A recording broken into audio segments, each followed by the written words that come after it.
পরবর্তী প্রশ্ন হচ্ছে, আসরের সালাতের ওয়াক্ত যদি 6টায় হয় তাহলে কি 5:30 সময় আসরের সালাত পড়া যাবে? আসরের ওয়াক্ত যদি আসরের সালাতের ওয়াক্ত 6টায় হয় না, মাগরিবের বোঝা সম্ভবত আপনার উদ্দেশ্যে লেখা। মাগরিবের ওয়াক্ত যদি 6টায় হয় তাহলে 5:30 মিনিটে আসরের সালাত পড়া যাবে। তবে এটা হয়ে যাবে একেবারে অপছন্দনীয় টাইম।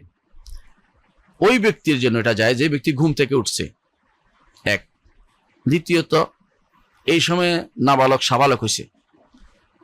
3, এই সময় হায়েজ আলী মহিলা পবিত্র হয়েছে। অথবা এই সময় কেউ বেহুশ থেকে হুঁশে আসছে, এই ব্যক্তির জন্য। অথবা এই সময় মনে হয়েছে ভুলেই গেছিল। এই 4 শ্রেণী 5 শ্রেণীর জন্য ওই সময় সালাত পড়াটা তার টাইম মোতাবেক হবে, কোনো গুনাহ হবে না সেটা। কারণ এটাই তার জন্য ফাত্তাকুল্লাহ মাস্তাতা'ব, যতটুকু তার এটাই তার ইয়া ছিল, এটাই তার সামর্থ্য ছিল। এর আগে তার সামর্থ্য ছিল না। ওই ব্যক্তির জন্য এটা মাকরু হবে, গুনার কাজ হবে। যে ব্যক্তি বসেছিল চুপচাপ বসেছিল, বিভিন্ন দেখা ভুলে যায় না, মনে ছিল, অলসতা করে বসেছিল, তাহলে সেই ব্যক্তির জন্য গুনার কাজ হবে। রাসূলুল্লাহ সাল্লাল্লাহু আলাইহি ওয়াসাল্লাম বলেছেন যে ওই ব্যক্তি মুনাফিকের জন্য আলামত হিসেবে তিনি উল্লেখ করেছেন, বসে থাকে। যখন সূর্য ডুবতে আরম্ভ করে তখন নাকরা দিক, তখন মোরগের ঠোকরের মতো ঠোকর দিয়ে সালাত আদায় করে। এটা রাসূলুল্লাহ সাল্লাল্লাহু আলাইহি ওয়াসাল্লাম খারাপ দৃষ্টি দেখেছেন এবং তিনি এটাকে আলামত দেখেছেন, মুনাফিকের আলামত মনে করেছেন।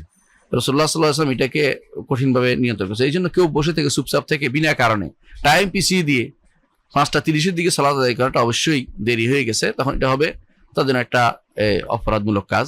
সেটাও তার সালাত হয়ে যাবে। কারণ এই সময়টাও এটাকে বলা হয় সালাত ওয়াক্তে ইত্তরারি, বা বিশেষ সময়, বা ওয়াক্তে প্রয়োজনে ব্যবহার করার মতো সময় যেহেতু তার সালাত হয়ে যাবে। তবে কাজটা তার ভালো হয়নি, কাজটা কখনো ভালো হয়নি, যেমন একটা মকরু টাইমে নিয়ে গেছে টেনে, এই জন্য সে গুনাহগার হবে। আর যদি তিনি প্রথম ওয়াক্তে পড়তেন তার জন্য উত্তম হতো সবচেয়ে বেশি।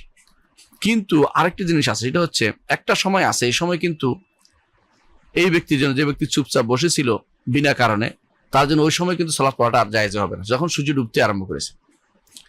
কারণ সে তো ভালো সময় পেয়েছে, তো তার তো এই সময় নিয়ে দরকার ছিল না। সূর্য যখন লাল হয়ে যায়, ডুবতে আরম্ভ করে, তখন এই সময় তার জন্য সময় নয়। কিন্তু যে ব্যক্তি ওই সময়টা পেয়েছে আর পায়নি, ওই ব্যক্তির জন্য ওইটাই সময়। হাদিসে আছে রাসূলুল্লাহ সাল্লাল্লাহু আলাইহি ওয়াসাল্লাম বলেছেন যে মান নামা আন সালাতিন আও নাসিয়া ফালিউসাল্লি ইযা যাকারাহা ফাইন্না যালিকা ওয়াক্তুহা। কোনো ঘুমিয়ে ছিল অথবা ভুলে গেছিল, বিস্মৃত হয়ে গিয়েছিল, সে ব্যক্তি যখন জাগবে তখনই তার সময়। ফাইন্না যালিকা ওয়াক্তু, এটা তার সময়। তো বিনা ওজরে, সোজা একটাই কথা, বিনা ওজরে এত দেরি করে যাবে না। যেখানে সূর্য লাল হয়ে যায়, তো 5টা 5:30 পর্যন্ত সূর্য লাল হয় না, আধা ঘন্টা নয়, লাল হয় 15-20 মিনিট। তো আপনি 5:30 পর্যন্ত, এরপরে গেলে আপনি এটা ওই ব্যক্তির জন্য ওয়াক্ত না, যে ব্যক্তি দেরি করছে খুব বেশি, কারণ সূর্য ডুবে আরম্ভ হয়ে গেছে। আর যে ব্যক্তি বিনা মানে কোনো ওজর ছিল তার দেরি করার, সে ব্যক্তির জন্য সেটা ওয়াক্ত, এবং তিনি নামাজ পড়তে পারবেন। পরবর্তী, আর এটার সাথে আরেকটি প্রশ্ন আপনি করেছেন, এশার সালাত যদি 9টায় হয় তাহলে কি 8:30টার সময় পড়া যাবে? এশার সালাত যদি 9টায় হয়, কথাটা এরকম না। এশার সালাত কখনো 9টায় শুরু হয় না, অনেক আগে শুরু হয়ে যায়। আমাদের দেশে সর্বোচ্চ আমাদের দেশে এশার সালাত 7:30 8টার মধ্যে শুরু হয়ে যায়, কখনো 8:15 হইতে পারে রমজানে। তো এশার সালাত যদি 9টায় হয়, এশার সালাত 9টায় দেরি করে কেউ পড়ে আর কি। কারণ আপনি 8:30টায় কি মাগরিবের সালাত পড়ার চিন্তা করছেন? 8:30 মাগরিব, এতক্ষণ পর্যন্ত মাগরিবের সালাত থাকে না, ওয়াক্ত থাকে না। মাগরিব ওয়াক্ত থাকে 1 ঘন্টার মতো, সূর্য ডুবার পরে 1 ঘন্টার মতো সময় থাকে। এই সময় আপনাকে মাগরিব পড়ে নিতে হবে। আমার দেশের কথা বলছি, অন্যান্য দেশে ভিন্ন ভিন্ন অবস্থান থাকে।